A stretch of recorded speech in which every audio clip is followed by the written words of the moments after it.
Did the budget 2021 deliver on the horde of expectations facing it? And remember, the expectations were several, right from private investment, corporate India, the common man hoping that they would get some kind of a tax break, and of course from policy wonks who were expecting a better than expected healthcare spend. So did it tick all those boxes? Speaking to me on this today is S.K. Munjal, Chairman of Hero Corporate Services. Mr. Munjal, very good evening to you and thank you for talking with us. Considering this was the first post-pandemic budget, do you think it delivered on the basic aim of revving up the economy? So one of the comments the FM had made a couple of days back was that this will be a budget for everybody. And in reality, she did cover one of the widest canvases one has seen covered in a budget speech in quite a while. And you're right, there were very high expectations from many parts of the economy because of the beating that the global economy and certainly the Indian economy and industry has taken in the last 1 year. So she did a pretty good job, I have to say, covering things all the way from infrastructure to healthcare to defense to cleaning up some of the financial services system to encouraging investments in things like insurance from overseas and also opening a window for non-resident Indians to be more engaged in investing in India, as also focusing on startups. From the one hand to creating jobs, on the other to trying to see if you can kickstart consumption. So it was a pretty complete budget in that sense.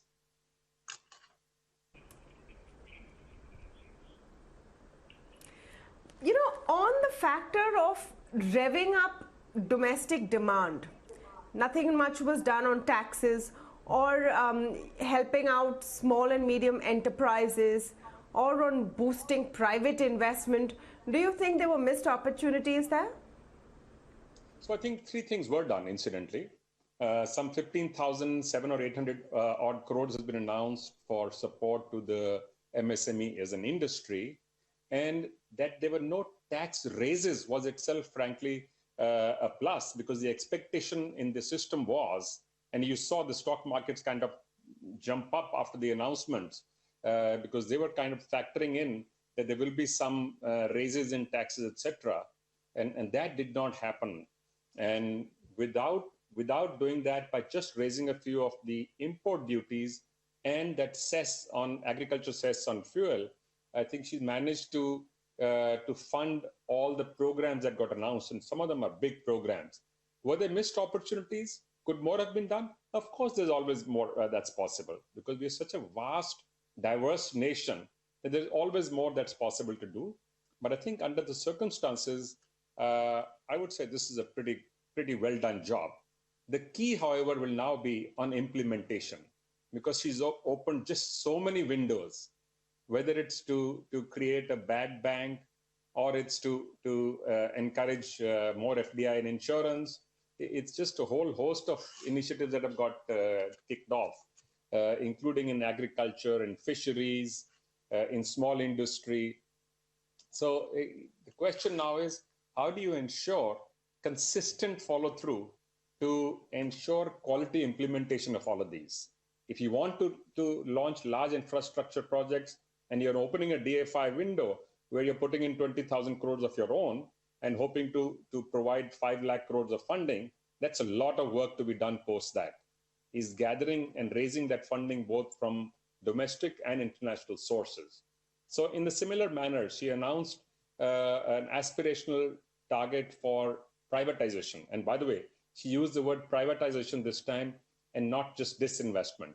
This has been used after 20 years. Please remember, it's for the first time in a long time, the government is openly saying that our business is not to be running businesses. Our business is to provide the facilitation and to govern. And it is a role of industry and private sector to run businesses. Wherever they cannot run it by themselves, it's in partnership, but the government itself must not only be in business.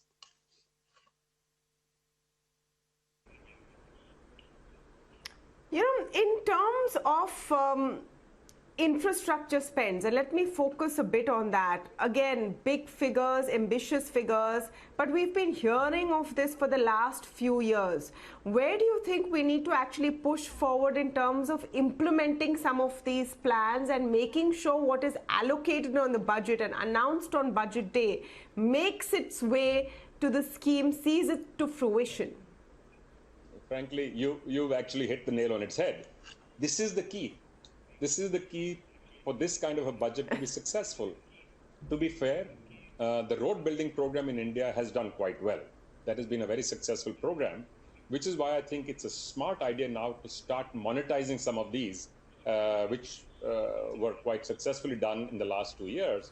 But now to have packages available of revenue generating assets getting monetized, and that money getting used in infrastructure, I think is one smart way to recycle money and assets.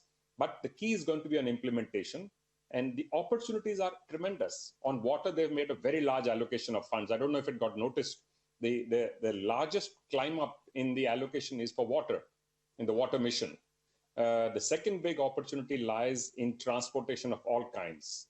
Rail, road, waterways, airports. Massive opportunity lies out there. Because please remember, each of these has 2 or 3 advantages. While the projects are on, they are massive job creators. Once they get concluded, they are a multiplier of the economy, therefore of job creation and prosperity. And with prosperity comes higher consumption. We have to ensure there is consumption for industry to continue to grow, for industry to start investing. Please remember that our gross capital formation has been dropping for a long time now, and barring public sector investments, the private sector investment has not been very active. So we need to figure out a way to kickstart more consumption and demand, thereby creating the headroom for industry and business to reinvest and start larger investment programs. Fortunately, in the last few months, many companies have become leaner since the COVID pandemic hit. Companies are focused very sharply on efficiency, productivity, and their output, and also on debt. Many of them have shaved off debt, are now ready to do growth programs. So I expect both the infra and the non-infra sector both have an opportunity for growth right now.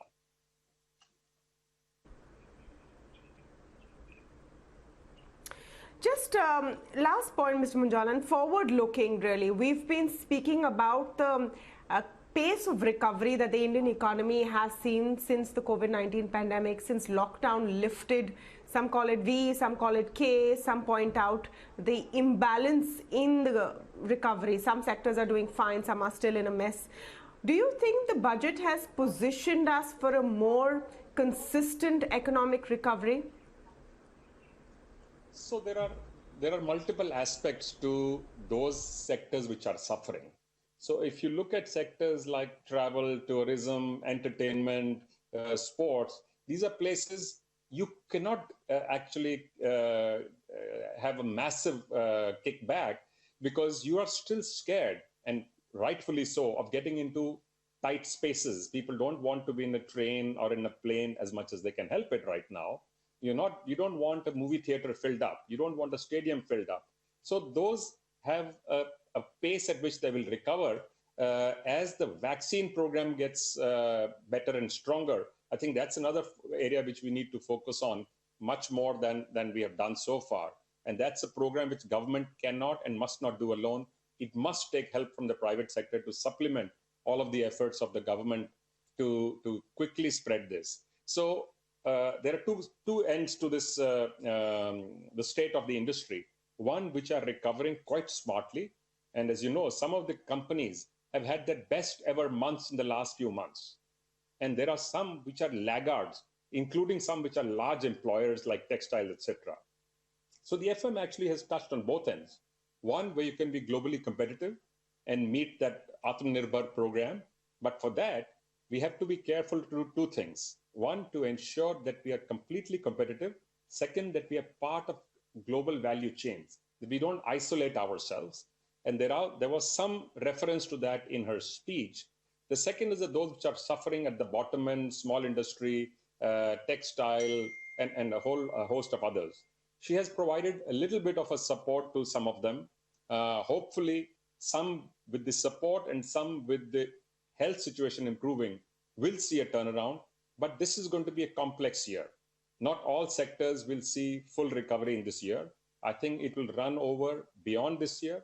But those which have recovered or can recover, I think will, in a sense, make up, as we are seeing, the GST payouts are at about the highest levels. So the revenue side will get covered, but all economic activity will take a little bit longer to fully get back to where it ought to be. All right. Thank you so much, Mr. Munjal, for joining us and talking and analyzing Budget 2021. Thank you.